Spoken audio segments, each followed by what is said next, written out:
Hello, draugi! Hola!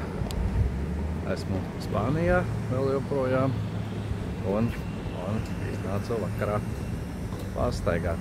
Jāieraksta kāds vidosiks. Kaut kā tā.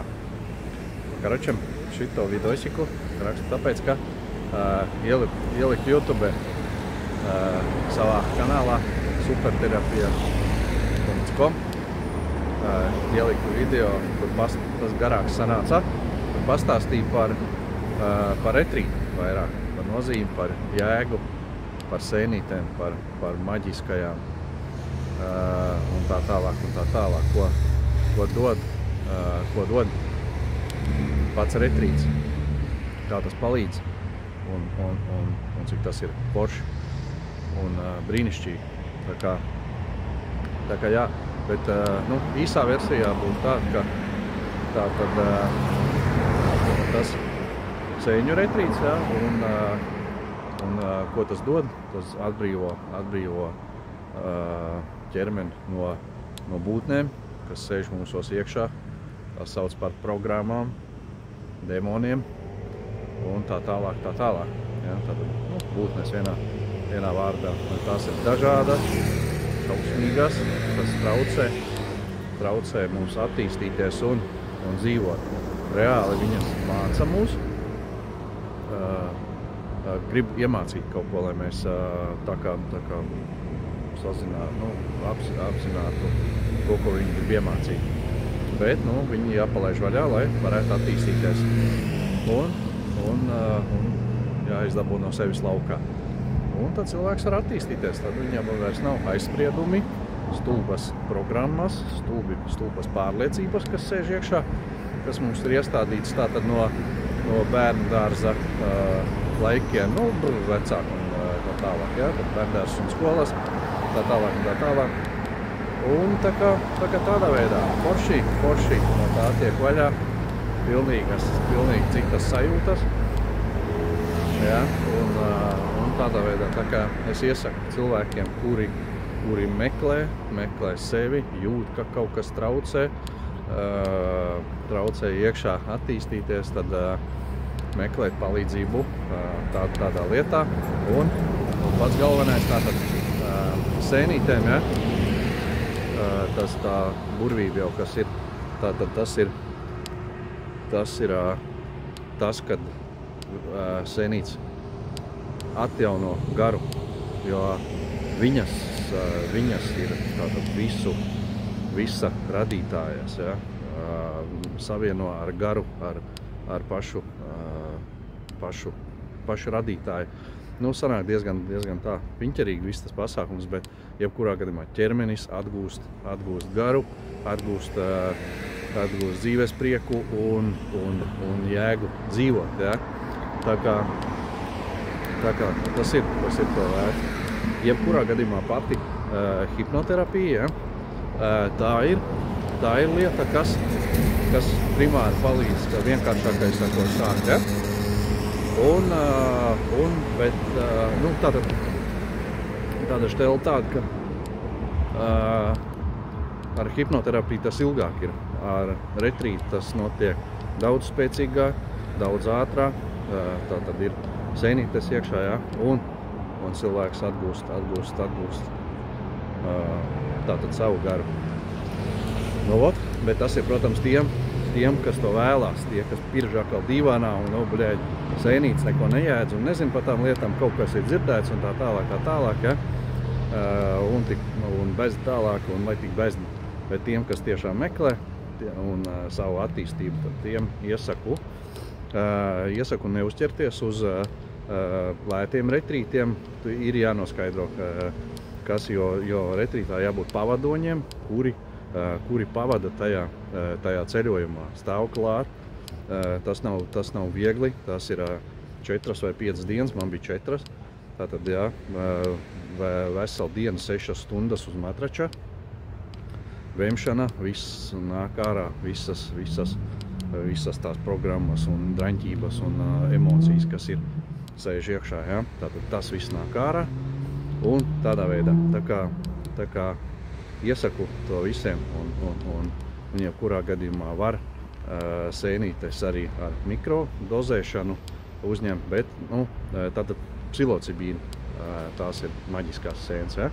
Ir mušmiras arī, ko pats arī lietoju, bet tās ir mazliet savādāks un tā kā stingrāks tādas. Tur ir vairāk. Ar psilocibīnu sēnītēm ir vieglāk. Tā kā mikrodozēšana līdz 0,3 gramiem dienā. Iepazīties jau, jo sēnītes atjauno ķermeni, atjauno labo ķermeni. Problēmas, kas ir iekšā, jau medicīnisks, jau tādas problēmas, tās sēnītes tās novērš, labo. Ja, tātad, tas viss ir tikai labi, viss ir labi tiem, kuriem ir interese. Paskatiet YouTube, ļoti daudz tagad ir video tieši par psilocibīnu maģiskajām sēnītēm. Ja? Ļoti daudz informācijas, tā kā tiem, kas saka, ka tas ir ārstu, parasti saka kaut kādi, ja? Ka tas nav labi, tas ir muļķības absolūtās.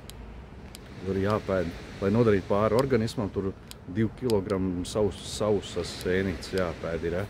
lai nodarītu pāri. Tā kā tas nav. Un nav nekas slikts.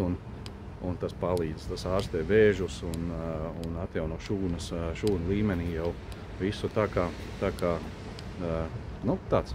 Bet, protams, es to daru, rakstu visu šo, ja. Man tāpatās jau uzņem heiteri, kuri dīvainā pirdēji, kuri neko negrib dzirdēt, kuri negrib attīstīties, ja, kur dzīvo ar savām stulbajām pārliecībām, lai viņi dzīvo, ja, bet es to daru tāpēc, lai palīdzētu jums latviešu, nodot šo informāciju latviešu valodā un pēc iespējas vairāk cilvēku, lai uzzinātu, lai izveseļojās cilvēki, kuri to patiešām vēlās. Ja?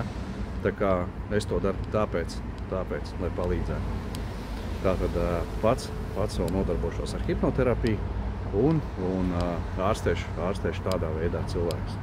Tā kā draugi, ir tāds maģisko sēnīšu ceļš, ja?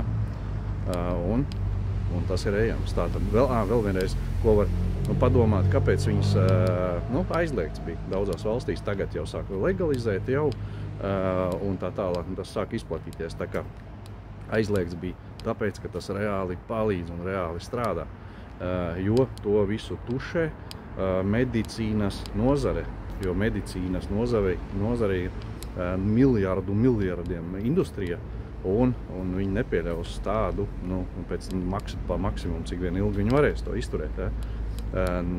Pa maksimumu, lai cilvēki neķertos pie tām sēnītēm klāt, ja? Un tādā veidā, jo tas reāli darbojās, tas reāli palīdz. Un vien vairāk pētījumu tiek veikti, ja? Un tā tālāk. Tā kā, ko? Iesaku censties meklēt, jo tas palīdz tiešām.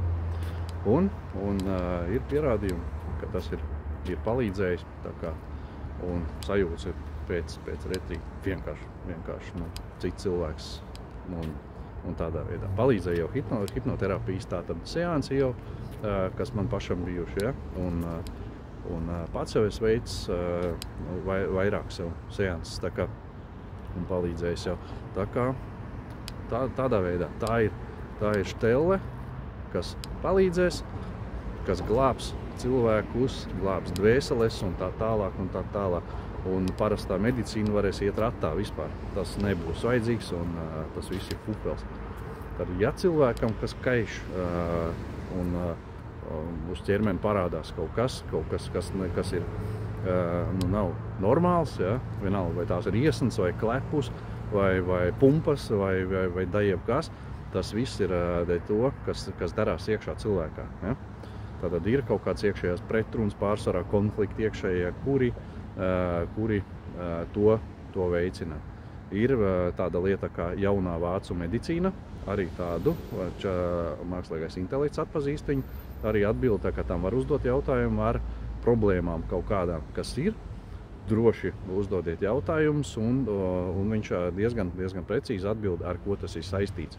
lai saprastu cilvēku, lai varētu novērst. Nu, pagaidām, čau, davai, čau, čau!